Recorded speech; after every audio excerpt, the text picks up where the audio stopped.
28 जानेवारीची सकाळ पहिलीच बातमी आली ती राज्याचे उपमुख्यमंत्री अजित पवार यांचा मृत्यू झाल्याची। बारामतीमध्ये विमान लँड होत असताना रनवे शेजारच्याच माळरानावर कोसळलं आणि त्यामध्ये अजित पवार यांच्यासह 5 जणांचा मृत्यू झाला।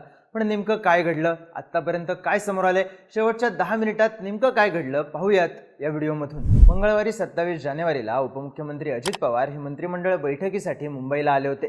जिल्हा परिषद निवडणुकीच्या निमित्ताने अजित पवारांच्या बुधवारी बारामतीमध्ये 4 सभा नियोजित होत्या। त्यासाठी अजित पवार बुधवारी सकाळी मुंबईतून बारामतीला रवाना झाले। पण सकाळी 9:15च्या सुमारास अजित पवारांचं विमान लँड होत असताना माळरानात हे विमान कोसळलं।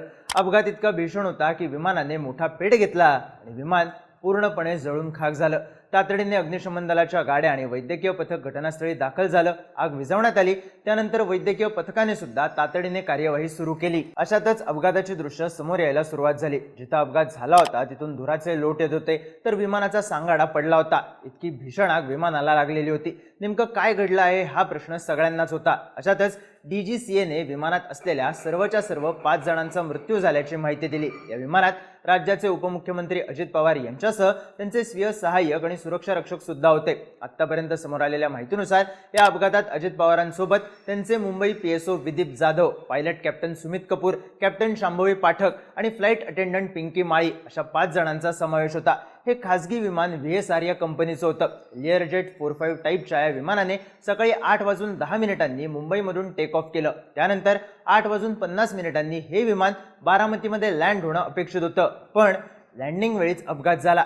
बारामती एअरपोर्टचे मॅनेजर शिवाजी तावरे यांनी माध्यमांशी बोलताना सांगितलं की VTSSK हे विमान एअरपोर्टवर लँड करायचा प्रयत्न करत होतं। लँडिंग वेळी हे विमान धावपट्टीच्या बाजूला गेलं आणि क्रॅश झाल्यावर मोठा स्फोट झाला। हे लिअरजेट 45 विमान होतं आणि मुंबईवरून बारामतीला येत होतं। बारामती एअरपोर्ट हे प्रायव्हेट ऑपरेटरकडून चालवलं जात होतं, पण काही दिवसांआधीच बारामती एअरपोर्ट हे महाराष्ट्र एअरपोर्ट डेव्हलपमेंट कंपनीकडे हँडओव्हर करण्यात आलं होतं।